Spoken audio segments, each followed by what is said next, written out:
यतो अनन्तशक्तिरनन्ता सजीवा यतो निर्गुणाद् प्रमेयादो नास्ति यतो भाति सर्वं विभागेन सदा तं गणेशं नमामो भजामः सदा तं गणेशं नमामो भजामः सदा तं गणेशं नमामो भजामः।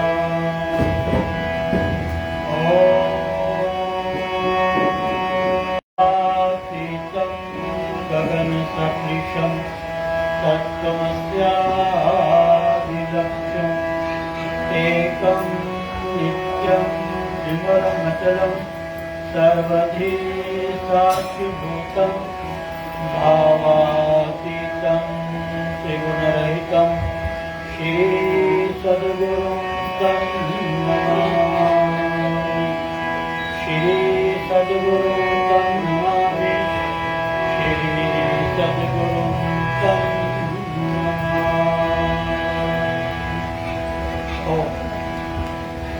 बहुत ही हम सभी का सौभाग्य है जो आज हम सब ने श्री उदय महाराज जी के श्री चरणों में उनकी छत्र छाया में उनकी कृपा दृष्टि के माध्यम से हमें आज भगवान श्री कृष्ण जी का जो जन्मोत्सव है, जन्माष्टमी महापर्व महोत्सव, ये मनाने का हमें अवसर मिला है। प्रायः हम प्रत्येक वर्ष मनाते हैं। इस बार हमें बहुत ही एक अच्छा अवसर मिला है। हम सबके समक्ष हमारे भारत के एक बहुत ही विद्वान महामंडलेश्वर स्वामी देव भारती जी महाराज, जिनके परम शिष्य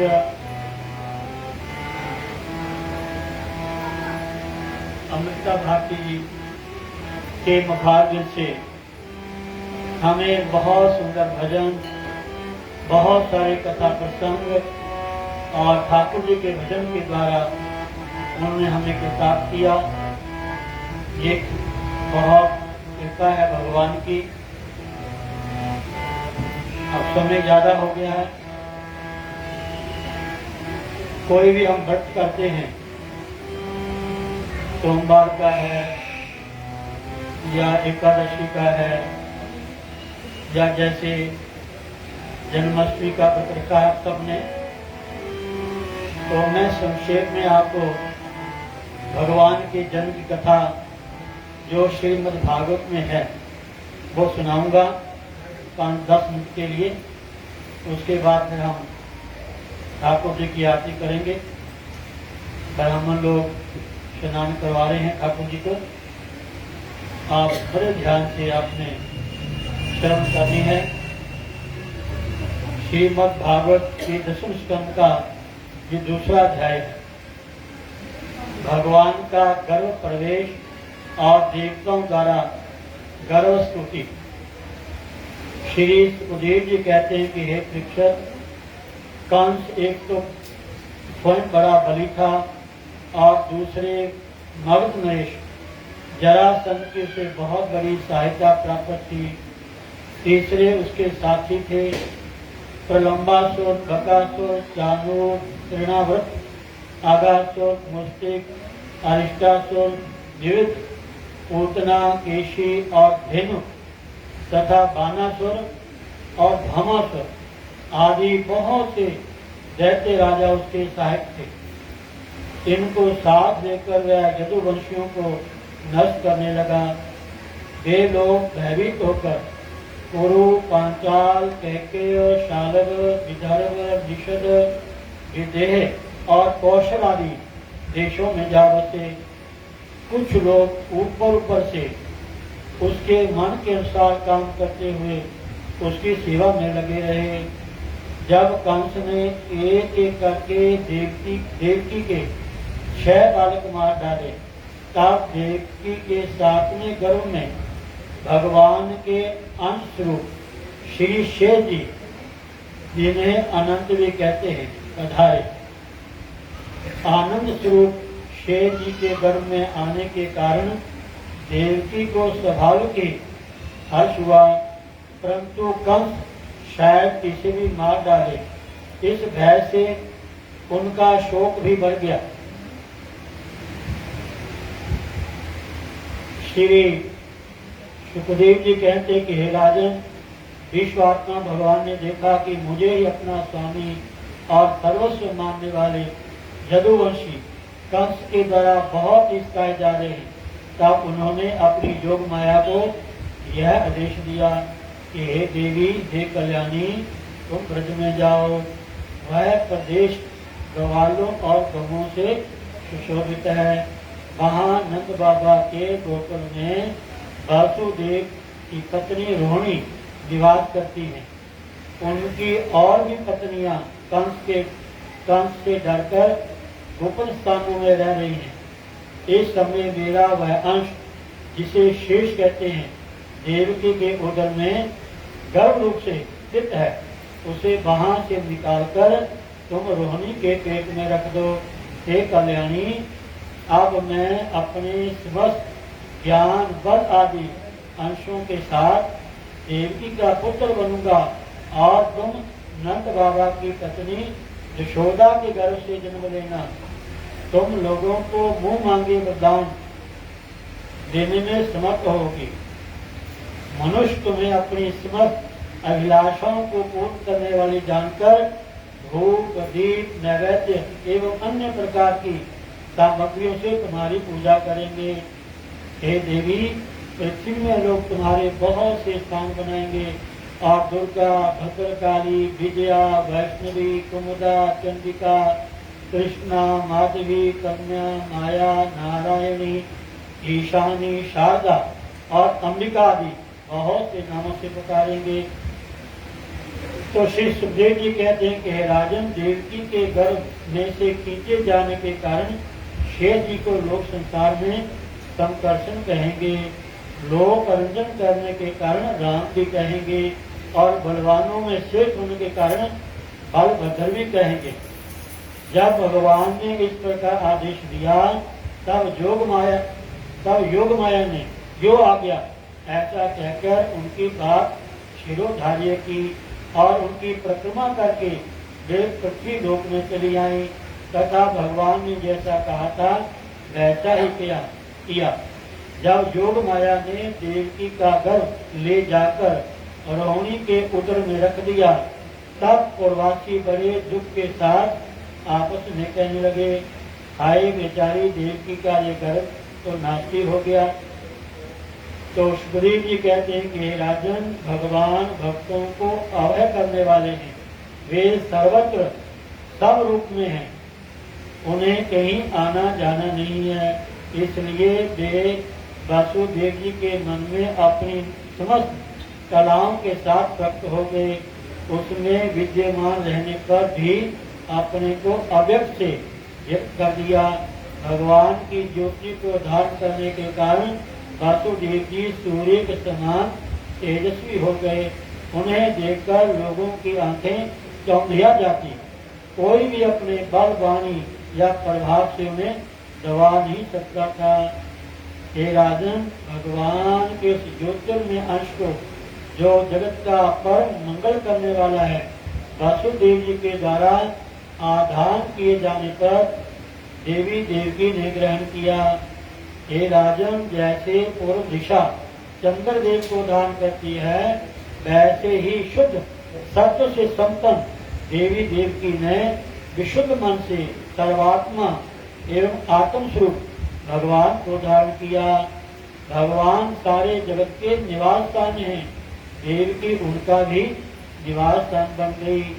हे राजन, परंतु घड़े आदि के भीतर बंद किए हुए दीपक का और अपनी विद्या दूसरे को ना देने वाले ज्ञान फल की शेष विद्या का प्रकाश जैसे चारों ओर नहीं फैलता, वैसे ही कंस के कारागार में बंद देवकी की भी उतनी शोभा नहीं हुई।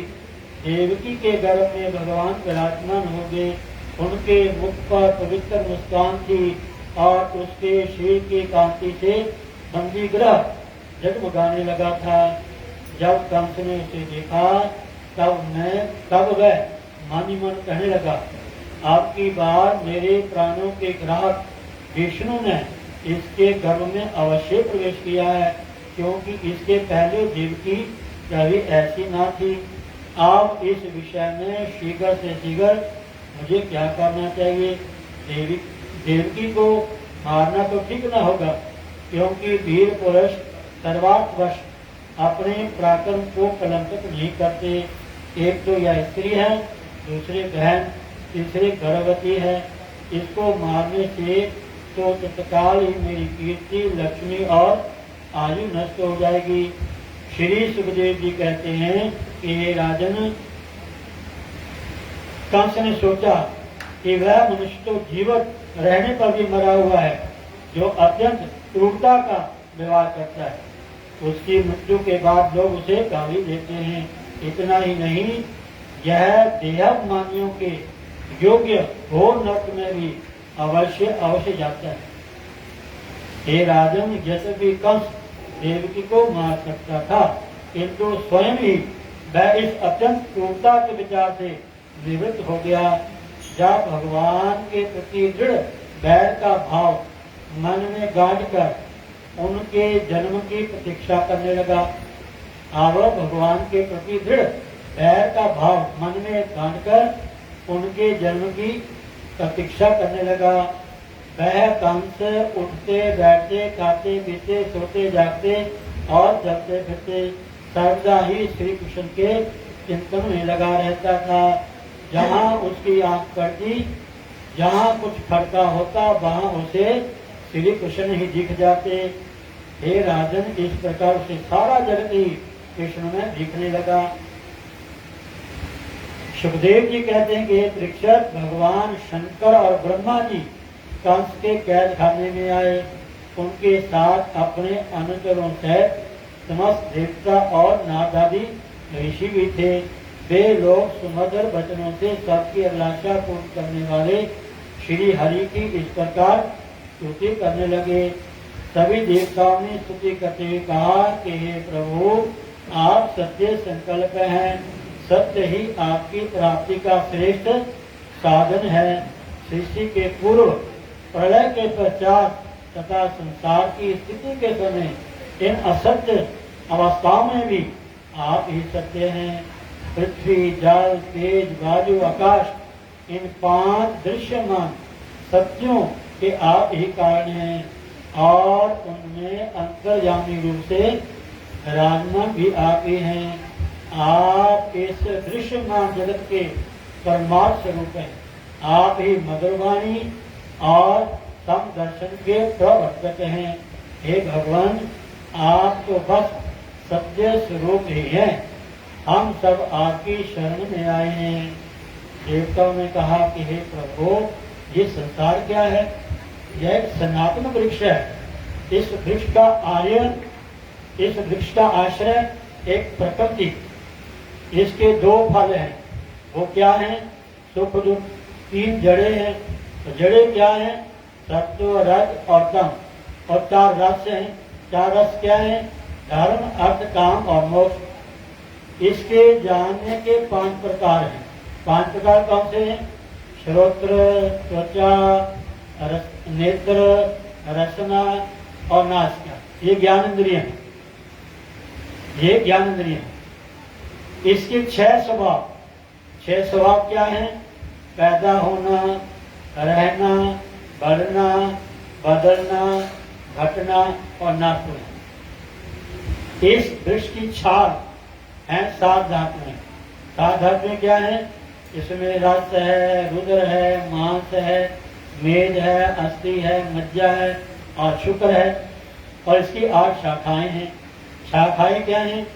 5 महाभूत, 1 मन, बुद्धि और अहंकार, हे प्रभु, इसमें मुख आदि 9 द्वार खोडर हैं, और प्राण, अपान, व्यान और दान समान नाग, कूर्म, कृकल, देवदत्त और धनंजय, ये 10 प्राण ही इसके 10 पत्ते हैं। वाह, क्या कहना। ये संसार वृक्ष पर 2 पक्षी रहते हैं। वो कौन से पक्षी रहते हैं? जीव एक ईश्वर। क्या कहना। देवता ने स्त्री करते हुए कहा कि हे प्रभु, इस संसार वृक्ष की उत्पत्ति के आधार केवल आप ही हैं। आप से ही इसका प्रलय होता है और आपके ही अनुग्रह से इसकी रक्षा भी होती है। जिनका चित्त आपकी माया से आवृत हो रहा है, इस सत्य को समझने की शक्ति खो बैठा है, वे ही उत्पत्ति, स्थिति और प्रलय करने वाले ब्रह्मा आदि देवताओं को अनेक देखते हैं। हे प्रभु, तत्वज्ञानी पुरुष तो सबके रूप में केवल आपका ही दर्शन करते हैं। आप ज्ञान स्वरूप आत्मा हैं, चराचर जगत के कल्याण के लिए ही अनेकों रूप धारण करते हैं। आपके वे रूप विशुद्ध और प्राकृत सत्व में होते हैं और संत पुरुषों को बहुत सुख देते हैं। हे प्रभु, साथ ही दुष्टों को उनकी दुष्टता का दंड भी देते हैं, उनके लिए अमंगल में भी होते हैं। देवताओं ने कहा कि हे प्रभु, कमल के समान कोमल, अनुग्रह भरे, हे नेत्र वाले प्रभु, कुछ बिरले लोग ही आपके समस्त पदार्थों और प्राणियों के आश्रय स्वरूप रूप में पूर्ण एकाग्रता से अपना चित्त लगा पाते, और आपके श्री चरण कमल रूपी जहाज का आश्रय लेकर इस संसार सागर को बछड़े के खुर के गड्ढे के समान अनायासी पार कर जाते हैं। क्यों ना हो, अब तक के संतों ने इसी जहाज से संसार सागर को जो पार किया है। देवताओं ने कहा कि हे परम प्रकाश रूप परमात्मन, आपके भगतजन सारे जगत के निष्कपट प्रेमी सच्चे हितैषी होते हैं। वे स्वयं तो इस भयंकर और कष्ट से पार करने योग्य संसार सागर को पार कर ही जाते हैं, किंतु औरों के कल्याण के लिए भी वे यहाँ आपके श्री चरण कमलों की नौका स्थापित कर जाते हैं। वास्तव में सब पुरुषों पर आपकी महान कृपा है, उनके लिए आप अनुग्रह स्वरूप ही हैं। हे कमल नयन, जो लोग आपके श्री चरण कमलों की शरण नहीं लेते तथा आपके प्रति भक्ति भाव से रहित होने के कारण जिनकी बुद्धि भी शुद्ध नहीं है, वे अपने को झूठ मुक्त मानते हैं। वास्तव में तो वे बद्ध ही है। वे यदि बड़ी तपस्या और साधना का कष्ट उठाकर किसी प्रकार ऊंचे से ऊंचे पद पर भी पहुंच जाए तो भी वहां से नीचे गिर जाते हैं। परंतु हे भगवान, जो आपके अपने निर्जन हैं, जिन्होंने आपके श्री चरणों में अपनी सच्ची प्रीति जोड़ रखी है, वह कभी उन ज्ञानाभिमानियों की भांति अपने मार्ग से गिरते नहीं। देवताओं ने कहा कि हे प्रभु, वे बड़े बड़े विघ्न डालने वालों की सेना के सरदारों के सिर पर पैर रखकर निर्भय विचरते हैं। कोई भी विघ्न उनके मार्ग में रुकावट नहीं डाल सकते, क्योंकि उनके रक्षक आप जो हैं। आप संसार की स्थिति के लिए समस्त देहधारियों को परम कल्याण प्रदान करने वाला विशुद्ध सत्व में, सच्चिदानंद में परम दिव्य मंगल विग्रह प्रकट करते हैं। उस रूप के प्रकट होने से ही आपके भक्त वेद, कर्मकांड, अष्टांग योग, तपस्या और समाधि के द्वारा आपकी आराधना करते हैं। बिना किसी आश्रय के वे किसकी आराधना नहीं करते। हे प्रभु, आप सबके विधाता हैं। यदि आपका यह विशुद्ध सत्व में निस्वरूप ना हो तो अज्ञान और उसके द्वारा होने वाले भेदभाव को नष्ट करने वाला अपरोक्ष ज्ञान ही किसी को ना हो। जगत में दिखने वाले 3 गुण आपके हैं और आपके द्वारा ही प्रकाशित होते हैं, ये सत्य है। परंतु इन गुणों की प्रकाशक वृत्तियों से आपके स्वरूप का केवल अनुमान ही होता है, वास्तविक स्वरूप का साक्षात्कार नहीं होता। आपके स्वरूप का साक्षात्कार तो आपके इस विशुद्ध सत्व में स्वरूप की सेवा करने पर आपकी कृपा से ही होता है। देवताओं ने कहा कि हे भगवान, मान और वाणी के द्वारा केवल आपके स्वरूप का अनुमान मात्र होता है, क्योंकि आप उनके द्वारा दृश्य नहीं, उनके साक्षी हैं। इसलिए आपके गुण, जन्म और कर्म आदि के द्वारा आपके नाम और रूप का निरूपण नहीं किया जा सकता। फिर भी हे प्रभु, आपके भगजन, उपासना आदि क्रिया योगों के द्वारा आपका साक्षात्कार तो करते हैं। जो पुरुष आपके मंगल में नामों और रूपों का श्रवण, कीर्तन, स्मरण और ध्यान करता है और आपके श्री चरण कमलों की सेवा में ही अपना चित्त लगाए रहता है, उसे फिर जन्म मृत्यु रूप संसार के चक्कर में नहीं आना पड़ता। सभी देवताओं ने मिलकर प्रार्थना की, स्तुति करते हुए कहा कि हे संपूर्ण दुखों के हरने वाले भगवान, आप सर्वेश्वर हैं। यह पृथ्वी तो आपका चरण कमल ही है, आपके अवतार से इसका भार दूर हो गया।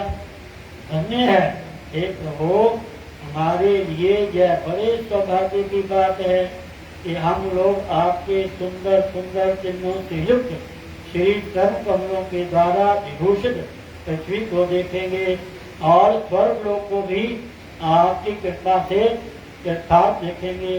हे प्रभु, आप अजन्मा हैं।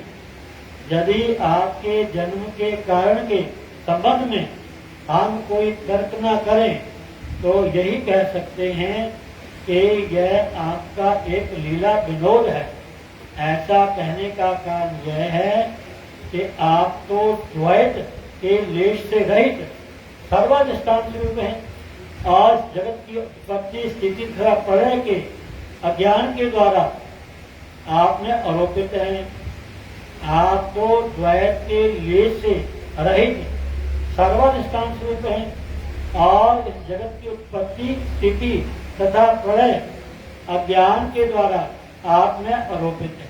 हे प्रभु, आपने जैसे अनेकों बार मत्स्य, हयग्रीव, कच्छप, नृसिंह, वराह, हंस, राम, परशुराम, वामन अवतार धारण करके हम लोगों की और तीनों लोगों की रक्षा की है, वैसे ही आप इस बार भी पृथ्वी का भार हरण कीजिए। हे यदुनंदन, हम आपके श्री चरणों में बारंबार वंदना करते हैं। सुखदेव जी कहते हैं कि हे राजन, देवकी जी को संबोधित करके कहा, किसने कहा? देवताओं ने। हे माता जी, यह बड़े सौभाग्य की बात है कि आपकी कोख में हम सबका कल्याण करने के लिए स्वयं भगवान पुरुषोत्तम अपने ज्ञान, बल आदि अंशों के साथ पधारे हैं। अब आप कर्ण से तक भी मत डरिए, अब तो वह कुछ ही दिनों का मेहमान है। आपका पुत्र यदुवंश की रक्षा करेगा। तो श्री सुखदेव जी कहते हैं कि हे ऋषि मुनियों, सुखदेव जी कहते हैं कि हे राजन, हे परीक्षित, ब्रह्मा आदि देवताओं ने इस प्रकार भगवान की स्तुति की। उनका रूप यह है, इस प्रकार निश्चय रूप से तो कहा नहीं जा सकता। सब अपनी अपनी मति के अनुसार उसका निरूपण करते हैं। हे राजन, इसके बाद ब्रह्मा और शंकर जी को आगे करके देवगण स्वर्ग में चले गए। तो श्री सुखदेव जी कहते हैं कि हे राजन, अब शुभ गुणों से युक्त बहुत सुहावना समय आया। रोहिणी नक्षत्र था। आकाश के सभी नक्षत्र, ग्रह और तारे शांत और सौम्य हो रहे थे। दिशाएं स्वच्छ प्रसन्न थी। निर्मल आकाश में तारे जगमगा रहे थे। पृथ्वी के बड़े बड़े नगर, छोटे छोटे गांव, हीरों की बस्तियां और हीरे आदि की खानें मंगल में हो रही थी। नदियों का जल निर्मल हो गया था। रात्रि के समय भी सरोवरों में कमल खिल रहे थे। वनों में वृक्षों की पंक्तियां रंग बिरंगे पुष्पों के गुच्छों से लद गई थी। कहीं पक्षी चहक रहे थे तो कहीं भौरे गुनगुना रहे थे। उस समय परम पवित्र और शीतल मंद सुगंध वायु अपने स्पर्श से लोगों को सुखदान करती हुई बह रही थी। ब्राह्मणों के अग्निहोत्र की कभी न बुझने वाली अग्नियां जो कंस के अत्याचार से बुझ गई थी, वे भी अपने आप जल उठी। और हे राजन, हे परीक्षित, संत पुरुष पहले से ही चाहते थे कि असुरों की वृद्धि न होने पाए। अब उनका मन सहसा प्रसन्नता से भर गया। जिस समय भगवान के आविर्भाव का अवसर आया तो स्वर्ग में देवताओं की धुंधुमियां अपने आप बज उठी। किन्नर और गंधर्व मधुर स्वर से गाने लगे तथा सिद्ध और चारण भगवान के मंगल में गुणों की स्तुति करने लगे। बोलो सद्गुरुदेव भगवान की जय। श्री कृष्ण गोविंद हरे मुरारी, हे नाथ नारायण वासुदेव। श्री कृष्ण गोविंद हरे मुरारी, हे नाथ नारायण वासुदेव। श्री कृष्ण गोविंद हरे मुरारी, हे नाथ नारायण वासुदेव। श्री कृष्ण गोविंद हरे मुरारी, हे नाथ नारायण वासुदेव।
की जय, हरिद्वार की